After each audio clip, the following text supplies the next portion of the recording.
You wanted the best. You've got the best podcast. The hottest podcast in the world.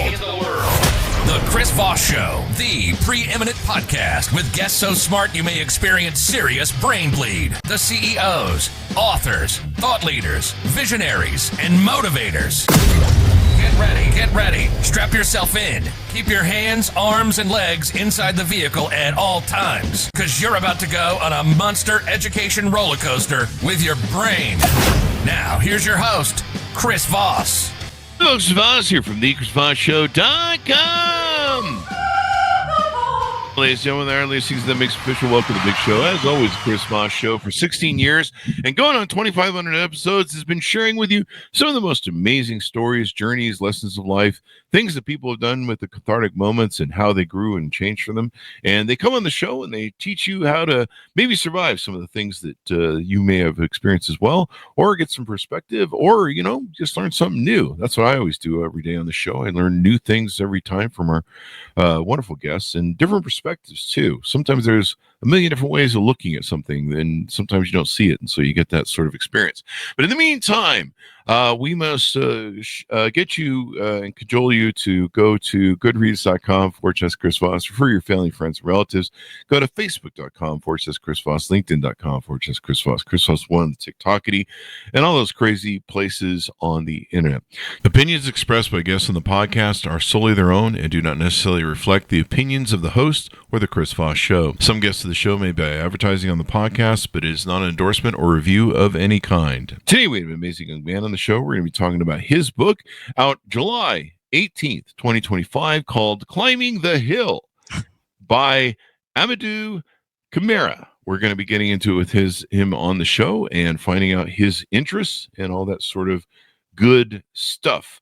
And as we talked to him about the show, he was born in Guinea, where his childhood was marked by trauma, hardship, and the kind of silence that often surrounds suffering. In a world where abuse was normalized and children's voices were rarely heard, he found himself that he could endure, but he also dreamed. His memoir, which is the book, is a testament to the strength it takes to survive when survival is not guaranteed, and to rise when the world teaches you to remain small. After arriving in the United States after winning the diversity visa lottery in 2013, he faced new challenges of foreign land, a new language, and the weight of starting over. With the same resilience that carried him through his childhood, he built his life from the ground up, rooted in purpose, healing, and hope. He now lives in Madison, Wisconsin with his wife and their miracle daughter. Welcome to the show. How are you? I'm doing fine. Great. Give us your .coms. Where can people find you on the interwebs? People can find me on Instagram, climbing_the hill, or people can also find me on my website, which is Amadou Camara, author.com. Give us a 30,000 overview of what's inside your book. So, Climbing the Hill is about the unseen wounds that we carry, the pain, the trauma, the hardship, but it's also about the power of self-transformation and self-belief. Chris, like you said, I was born into a place where dreams didn't have the luxury of being spoken out loud, but I carried one anyway, quietly. So I grew up in Guinea-Conakry, where trauma wasn't rare at all. So it was expected, but I've always saw something beyond the pain that I was going through growing up with constant family demands. And I endure 15 years of my life, working for my family while my fellow friends were just playing and laughing. I was only 7 years old when I started, doing things for my family. And that kind of pain for 15 years, it was very intense. But I was always climbing towards something that was greater, and I was looking for something to escape. Then in 2011, I won the diversity lottery, which is crazy because I don't know if you're listening out there and you don't know about the diversity lottery, it's a U.S. program, the government program that grants 100,000, that selects 100,000 people every year, And then 50,000 out of those people are granted a visa to come to the United States as a permanent resident and then later become a US citizen. And everybody can play. Out of billions of people, and I was selected. Mm-hmm. And that was the Cool. yeah, that was the opportunity that opened doors to me to come to America. And I came to America with zero English and $100 in my pocket $100. Wow. and a small suitcase. But my head was full of dreams and aspirations. So that's why I wrote the book. I mean, and so when you're living in Guinea, you know, what was life like that? What was the environment like? I know that some South African or African countries, there's a lot of wars and civil wars, and it seems like endless wars. What was it like there? When I was living in Guinea, Guinea didn't have wars at all. It's actually a peaceful country, but it's just the level of corruption, the poverty that people go through their day-to-day lives just to survive, just to be able to get food on the table. That's the kind of hardship that people are dealing with back home.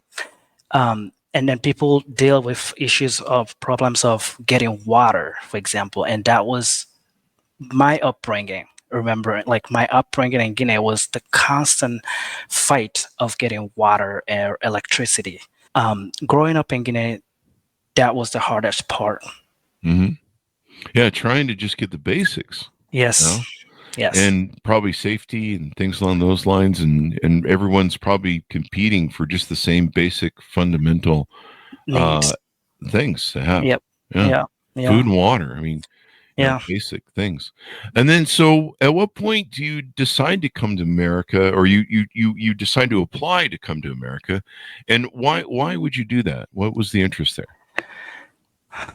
So, as a child, my mother left me in the hands of my grandmother when I was 2 years old, and she went up north when she got remarried because I didn't know my father. My father passed away earlier in my life. So then from the age of 7 all the way to the age of 15, I was constantly doing household chores for my family. And when we experienced a water crisis in 2000, around year 2000, so me and my aunt, we would travel 2 miles to go get water. And then we live at the top of a hill. That's why the name of the book, Climbing the Hill.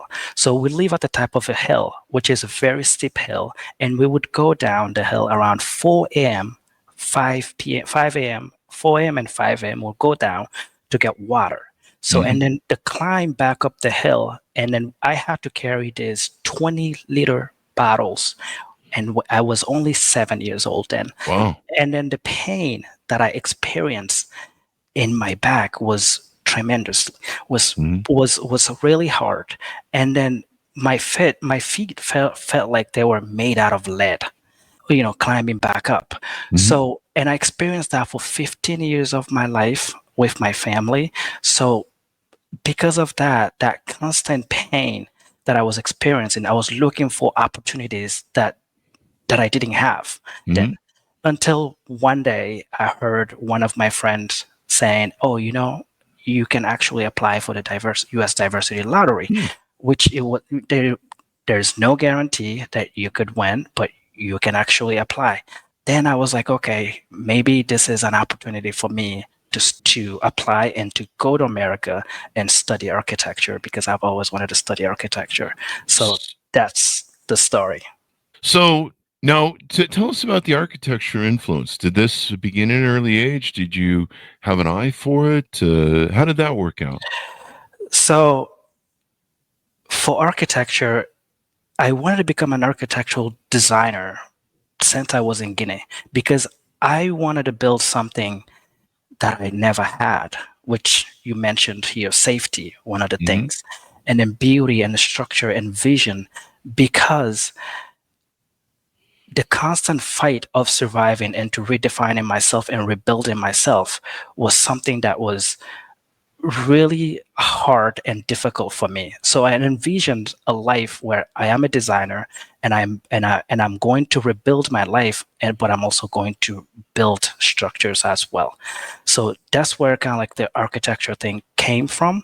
And and then basically what I went through in my life, in my childhood experiences, it taught me that strong foundations are invisible, but they hold everything together. You know, just like trust in one's power to achieve anything that you set your mind into. So that's the idea, the core ideas that sparked interest in me to pursue architecture in order to redefine myself. And so, what made you want to come to America? What was your perception of America that somehow you would have a better life here? Well, like back home, like we were seeing America on TV, like you see America on TV, you see the buildings, you see, especially like I used to watch this show called Gossip Girl. Exactly. So yeah, of all the things, yeah. Exactly. So I you used to watch a show called Gossip Girl, but it was in French because we don't speak English over there. We speak French. So it was in French, but I always, saw Columbia University, and then I was like, oh wow, I would like to go to America and study architecture at Columbia. And then, like we had this idea of America being like heaven for people, and people don't understand when you come to America, you're going to have to work harder, even harder to succeed in this country. So we don't know that. I didn't understand that back then, but now I do. Yeah. So yeah. It's interesting. I never knew Gossip Girls would inspire the great American dream, but you probably see people on there living a life of opulence compared to where you're living now. I mean, Exactly. they got water coming out of faucets and stuff here, and that sort of innovative stuff. Running toilets and a seemingly abundance, I would imagine. Yeah. Is the perception there? Yep. Yeah, definitely wild. So you come here, or did you come alone? Did you come with other family? Did you have family here you were coming to? I came to America by myself, just me. When you win the diversity lottery as an individual, if you don't have a family, you are coming just by yourself. So I came to America. I landed in New York, JFK. And the first thing that I was shocked by, I landed here in November around the winter time. So the first thing that I was shocked by was just the snow, because I've never seen snow before. I've never experienced snow before. And that was shocking for me. And then the cultural difference as well. And then I saw a lot of people that I've never seen. I've never seen that many people before in my life, at the airport. So it was something that, I was afraid, but I was also excited at the same time about, about the future. You've got the beauty of opportunity and excitement of hope, but there's danger and unknowns, and you're coming alone. What did your family think of letting you go, or what did you was that hard to leave your family behind, or? It was a little bit harder to leave the family behind. Also, because of the sort of pain that I experienced with my family, I was excited to leave my family behind. And I came to America with a level of anxiety as well, because back home, when I was selected for the diversity lottery to come to America, my mother had taken a loan, and she assumed that. And she told me that I would be responsible for paying the loan back when I come to America, without even knowing that whether you would have a job in America, will you, things like that. You don't speak the language, any of that thing. And I literally had to gamble on myself in order for me to come to America. Yeah. So it was a gamble. I gambled on my future because I didn't know what life would be like in America. So the only thing that I had was just hope. Hope and faith. Hope that everything will be fine. Yeah, and this is the beauty of the great American dream. People always came here. It's a melting pot. They came Yeah. here and brought their stuff. So you evidently found your footing. Were there people here that were helpful to you and took you in and help you get work? Yeah, when I first arrived and I landed in New York City, I had a sponsor because in order for you to come to America, you have to have a sponsor. Mm-hmm. So I had a sponsor that took me in for a couple of days. Mm-hmm. And that person, it's painful to tell the story because when I arrived, that person received me, but the person was actually pushing me to find a job and contribute to his Mhm. rent. And my perspective, my point of view was I came to America, I have to go back to school and learn English and then be able to acclimate better and then be able to find a job later, because how could you ask somebody to just 3 days after arriving to find a job, you don't speak the language. You don't speak the language. That You don't kind of speak the helps, language yeah. at all. So that was, I talked about it in my book, how painful it was to just go around and looking for a job and without even knowing how to speak the language at all. And Yeah. the constant fight between me and my sponsor that I have to learn English. I went to Columbia University to register for ESL classes, English as a second language. And soon as he found out, he told me that if I don't find a job, that he would kick me out. He would kick me out. Wow. And then now you don't have anybody. Yeah. You're alone Nothing. in the yeah. Yeah. That's So, crazy, dude. yeah. That's crazy. You think they would vet some of these people? They're supposed to be sponsors, but I mean, there's all sorts of interesting people in the world. But yeah, I mean, it's one way to get your rent paid, I guess. But yeah, it's a little bit unfair. I mean, if you don't speak the language and you don't have a working, you're still trying to figure out what this America is all about, what's going on. You've come from this area that's desolate and resource weak, and you're trying to find your footing. That's crazy. Yeah, absolutely. So did you find a job, or how'd that work out? So people back then, people in my community, people from Guinea, they had suggested that I go find a job to become a dishwasher. But because of my background, the things that I talked in the book, the labor, the child abuse and the labor that I was doing back home was actually doing chores for my family as well. So I was drawn into cleaning my family's house, which is composed of 4 bedrooms and a kitchen and a living room and a bathroom. So I was forced to clean that for 15 years. So you are constantly doing chores and dealing with soapy water, and my clothes were always wet. And as I'm going to school, I cannot focus on the school material because my mind will always go back to getting water at 4 a.m. in the morning and then come back, and then I don't even have time to eat breakfast. Then because I'm unloading all these heavy bottles, and then I have to clean the house, and then at 7 I have to go to school. And then Sundays were also days that I had to go to my mother's older sister to do laundry for her family. So her husband, her 3 children, and then my clothes, and then my grandmother's clothes. So I would start around like 8 a.m. and do laundry all the way until 5 to 6 p.m. And then I was always on my back on the washboard and washing the clothes. So when I came to America and people suggested for me to go and become a dishwasher, that was a fear in me because that's the past that I'm trying to escape, because it was a constant reminder of the struggles that I faced in Guinea, and that's not what I wanted to be. And then I said, no, I'm going to be an architect, and that's the path that I'm going to take no matter what. Regardless of what's going to happen, I will succeed and I will achieve what I want to do. So we want people to buy the book, so I can't tell all the story on the show, but we want them to buy it and read it. But somewhere in there, you segue into learning the language, I guess, and then do you start going to maybe school for architecture and stuff? Yes. I started going to school for architecture when, I had to find a ways. I had to relocate.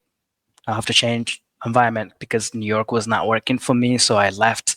But I started finding my way back to school when I actually took English as a second language at Georgia State University, which was Primera College back then in Atlanta. So I had to go down to Atlanta and then try to redefine myself, find myself.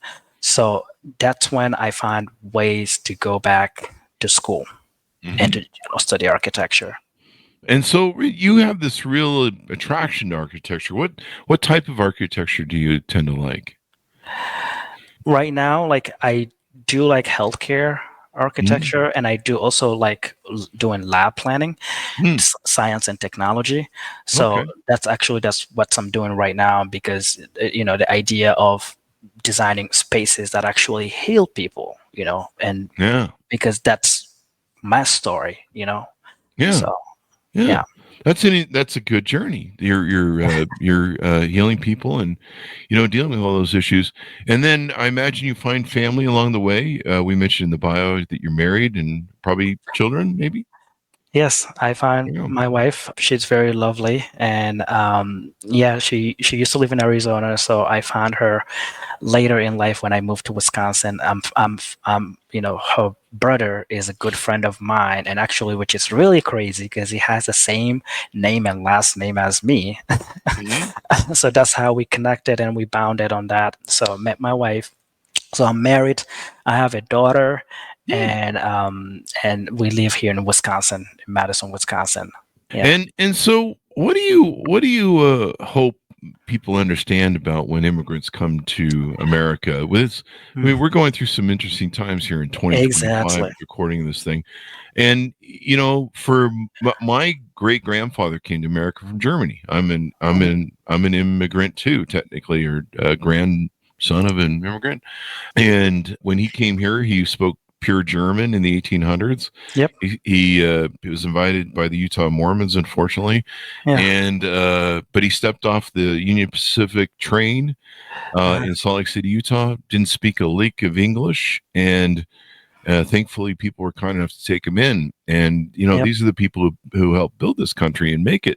What are your thoughts on why it's important to have immigrants coming to America and being part of this melting pot?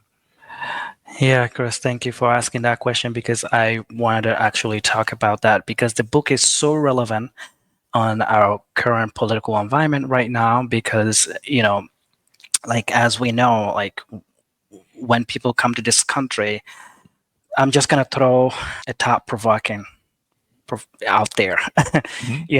So when people come to this country, sometimes they say they don't work a lot, or they don't do these things, or they don't do that thing.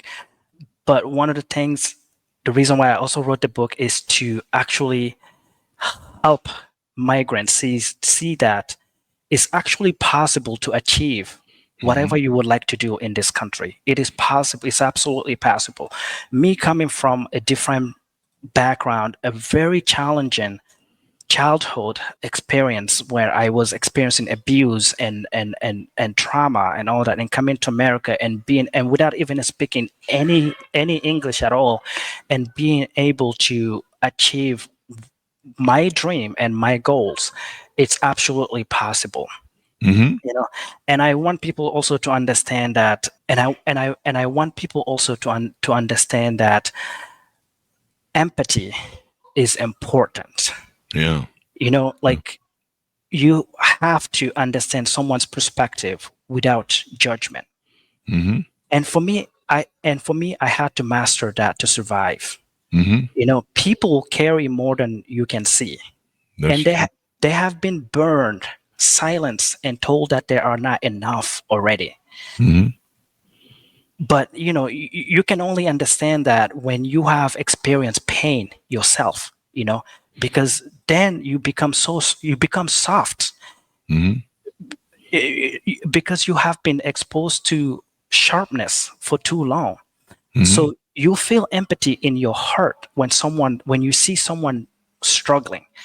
And people who come to this country, they were already struggling, and they come in here for hope, for a better life, you know? So, and I would really challenge people to understand, their perspective without any judgment at all. And if you are an immigrant and you're listening to this show, I want you also to understand that no hills are too high to climb if you have the determination to pursue your goals.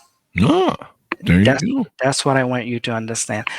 And I would add on to that, because I said I'm going to throw a thought provocative thought out there for people to grasp with.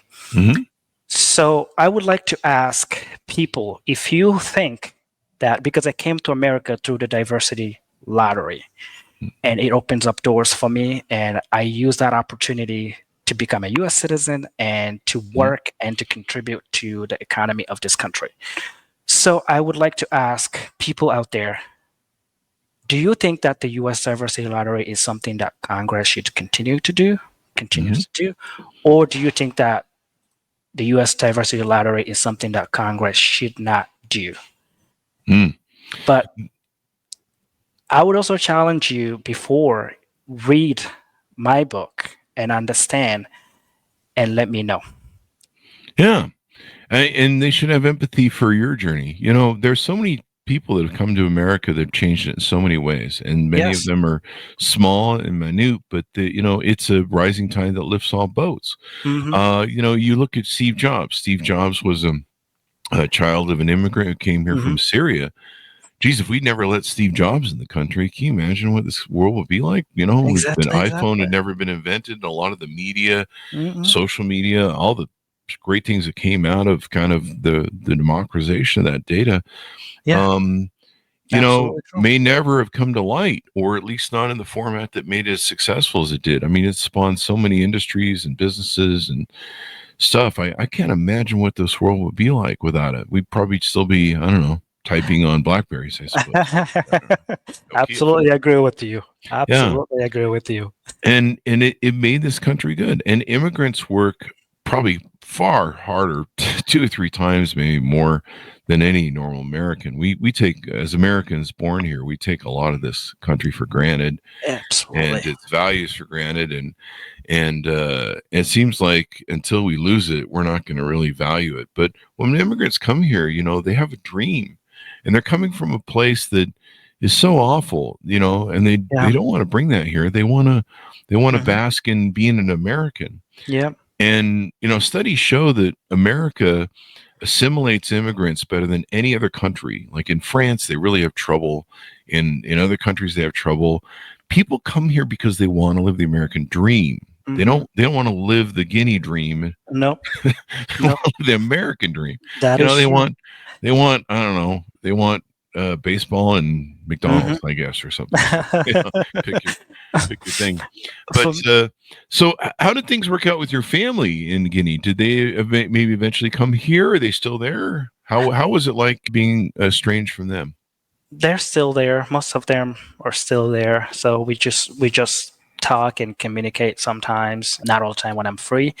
Over the weekend, sometimes I just check in and see how everybody's doing. But I do make trips back home sometimes just to kind of like go and check, check on people and talk to people and reconnect with people, especially my friends and my grandmother. So things are going great despite everything that they put me through.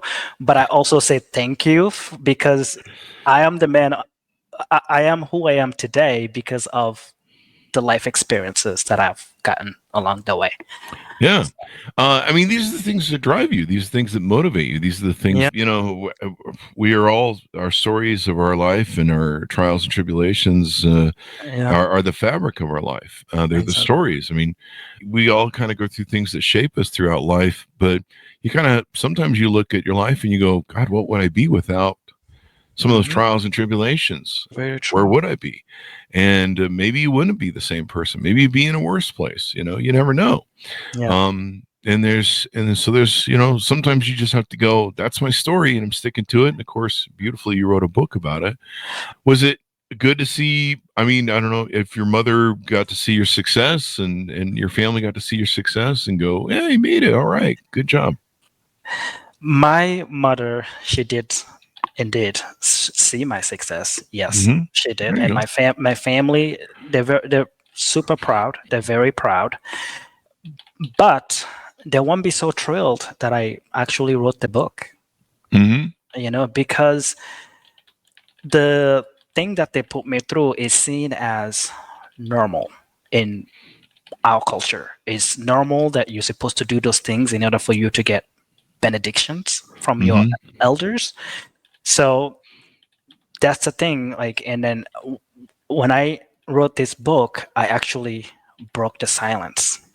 Yeah. Because in my family, silence is survival. So, but I had to break that silence for me and for any other children in the world that is experiencing child abuse and being silenced in general. And I also had to break the silence for many immigrants that are coming to this country and to show them the power of self-transformation, that you can achieve anything that you would like to do in America. You can, absolutely. And what a great story, man. What a great story. And I'm not a big fan of what's going on right now in 2025. I don't think a lot of Americans are. I think we're seeing the abuse of the system, and it's really sad that people use immigrants and immigration as, and this has been going on for zillions of years, eons of time in humanity, where politicians will always blame it's that other person, the immigrant, it's the minority, it's that other person who's taking your jobs that, of course, Americans don't want to do, which is ironic. And even what's interesting to me is I've talked to this. I've had guests on the show that came from Mexico, and they have this closed door mentality, close the door behind the mentality, they call it. And so they'll come to America and find success, but then they become American and they're like, yeah, we shouldn't have immigrants come here anymore. I know I did, but they're still coming and stealing our jobs. And you're like, the jobs you guys don't want to do and the work you don't want to do. Come on, man. And when you really study population, I mean, years and years ago, we had a gentleman on the show. He wrote a book about how America needs to kind of compete better with China by getting 1 billion people in it. That's what made America great, was the melting pot. And you've noticed since we've kind of curtailed that melting pot, America is not doing too well. And yet still, politicians are taking advantage of turning, immigrants into straw men. And it's sad. It frustrates me because this is the oldest politician trick known to man. I mean, it's been going back towards Greece and Socrates and early steps of man. You think that by now human beings would be like, we see what you're doing there, Mr. Politician. See what you're up to. Yeah, your little tricky dick doesn't work over here. And there were probably times where that wasn't true. But anyway, I do have a follow-up comment on that, Chris, what you just mentioned, if you allow me. Please do. So, looking at my story, my life story, right? Like how I came to America, how I got the diversity lottery, opened up the doors, and I came to America with only $100 and zero English at all. Zero English. Like you and I would not be talking right now back in 2013, and it's not even that long ago, right? 2013, you and I would not have that conversation at all. And the fact that I started from nothing. I came to this country with nothing, started from nothing, and worked my way all the way to now working for one of the top architectural companies in the US. So, and then for somebody who is a native born citizen in America, already speaks the language, for you to say that me, who came from a whole different background, whole different country, with zero English, come to this country and work to achieve things in my life. And then you are here, born and raised and went to school here, know already the language. And for you to say that I'm stealing your job, I don't think that's fair to say. Yeah. Because we all have the power.